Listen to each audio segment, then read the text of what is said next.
बच्चों, मैं सचिंद्र मिश्रा महात्मा गांधी शिक्षण संस्थान दरभंगा से नवम वर्ग के लिए यह दूसरा पाठ है।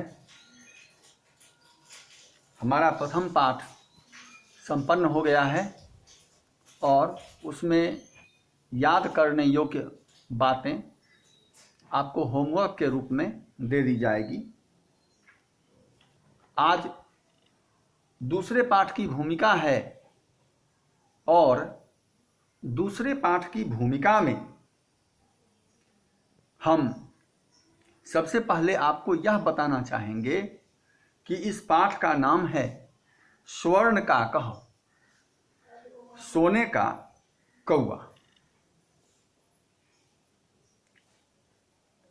यह कहानी श्री पद्म शास्त्री के द्वारा रचित विश्वकथा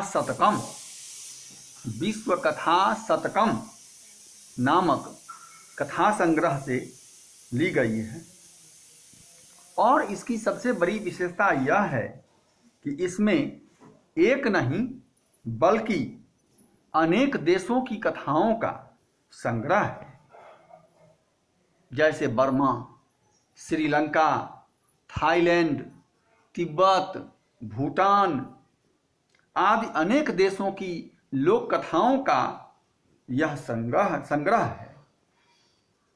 और इस संग्रह में जितनी भी कहानियां हैं, ये सारी कहानियां इस बात को सूचित करती है कि लोभ के दुष्परिणाम होते हैं। मनुष्य थोड़े से लोभ के लिए अपने संस्कार को खो देता है, अपने धर्म से विचलित हो जाता है। तो लोभ के कारण लोग अपने धर्म से विचलित होते हैं और जब वह अपने धर्म से विचलित होते हैं तो ऐसी स्थिति में अंततो गत्वा उनका विनाश हो जाता है। इसके अत्यंत भयंकर दुष्परिणाम होते हैं। अतः कहा भी गया है, लोभः पापस्य कारणम, लोभ पाप का कारण होता है, इसलिए हमें लोभ से बचना चाहिए। तो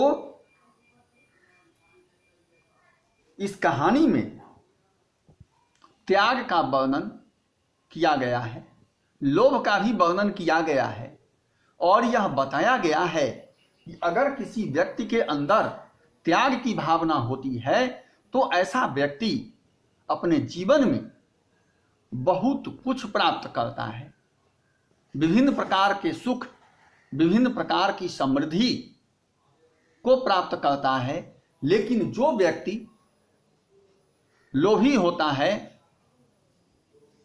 थोड़े से स्वार्थ के लिए अपने लोभ का प्रदर्शन करता है, तो ऐसे व्यक्ति की उन्नति नहीं होती है। थोड़ी देर के लिए देखने में यह लग सकता है कि हाँ, उसे फायदा हो रहा है, लेकिन वास्तव में क्षणिक लाभ उसे अंततो गत्वा विनाश के कगार पर पहुंचा देती है। तो अब मैं कहानी शुरू कर रहा हूं। प्राचीन काल में कस्मिंश्चित् ग्रामे, प्राचीन काल में कस्मिंश्चित्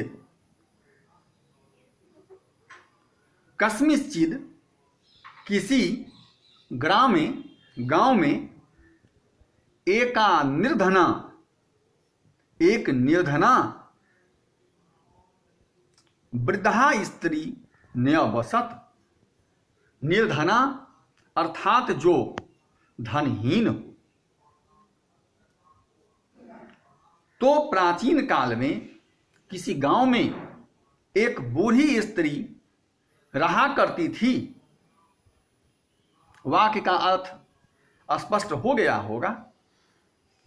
तस्याश्चैका, तस्या जो चौ जोड़ एका, तस्याह जोड़ चौ जोड़ एका, दुहिता अर्थात बेटी, दुहिता का अर्थ है बेटी।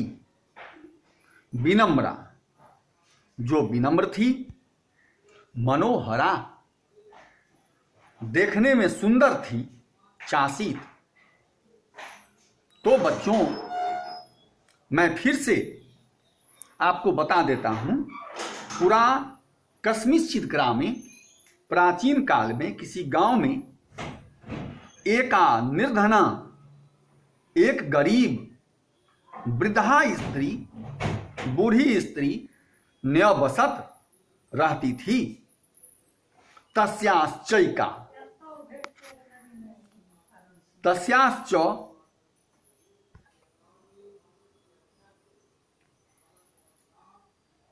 उसकी एक दुहिता बेटी थी जो विनम्रा, विनम्र थी और देखने में सुंदर थी।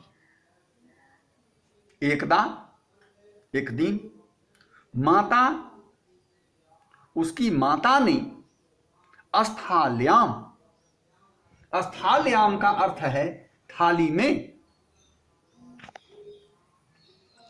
एक दिन उसकी माता ने थाली में तंडुलान निक्षिप्य, चावल को रखकर पुत्री मादिदेश, पुत्री मादिदेश, पुत्रीम जोर, पुत्री मादिदेश, पुत्रीम जोर आदिदेश, पुत्री मादिदेश, पुत्रीम जोर आदिदेश, अपनी बेटी को आदेश दिया। सूर्या तपे, और कहा कि सूर्या तपे, सूर्य जोर आतपे।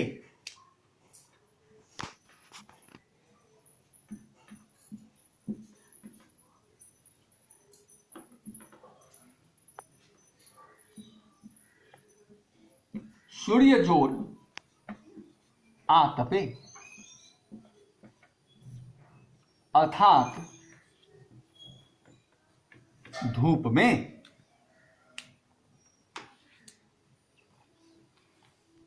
कहा कि धूप में तंडुलान, चावल को रखकर खगेभ्यो रक्ष, अर्थात कहा कि पुत्री, चावल को धूप में रखो और खुद भी वहीं रहो और खगेभ्यो, पक्षियों से चावल की रक्षा करो।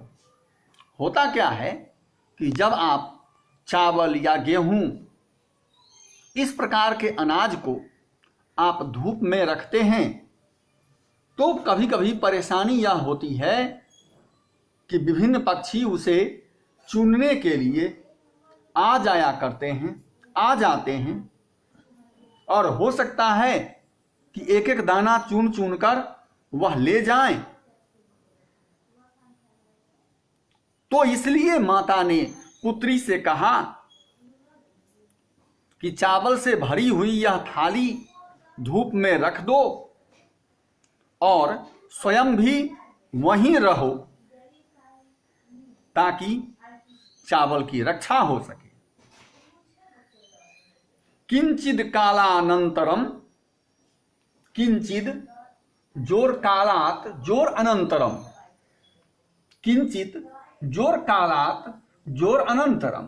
किंचित मतलब कुछ, कालात का मतलब समय के, अनंतरम मतलब बाद, अर्थात कुछ समय के बाद। किंचित कालात अनंतरम, कुछ समय के बाद, एको एक विचित्र का कह, एक विचित्र कौवा, समुड्डीय, समुड्डीय का अर्थ है उड़कर, तामुप जगाम,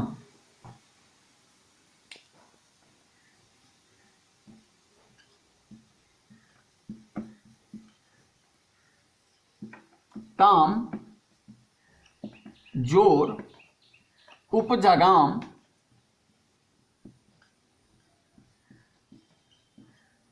उसके पास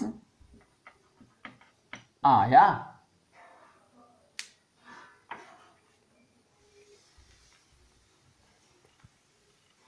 किंचित कालादनंतरम,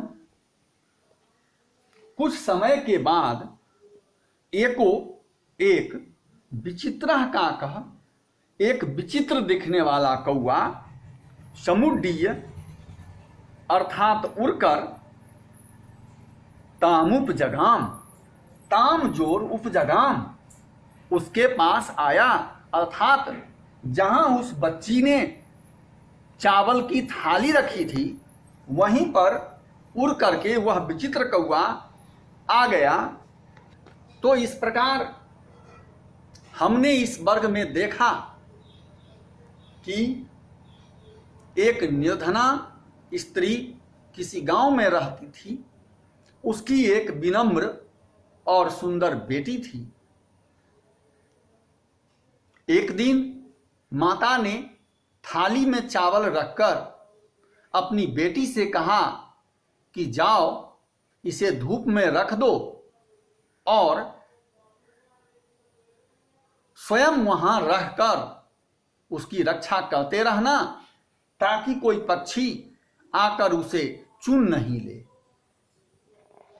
बेटी ने ऐसा ही किया और चावल की थाली वहां रखकर उसके पास बैठ गई। लेकिन कुछ ही समय बाद एक विचित्र सा दिखने वाला कौआ वहां आकर बैठ गया। और बच्चों, कहानी तो बड़ी है, तो आप इसे याद करें। एक बार दो बार जब आप इसको पढ़ेंगे तो आपको सारे शब्दार्थ ऐसे ही याद हो जाएंगे। इन्हीं शब्दों के साथ मैं अपनी वाणी को विराम देता हूं। That's all.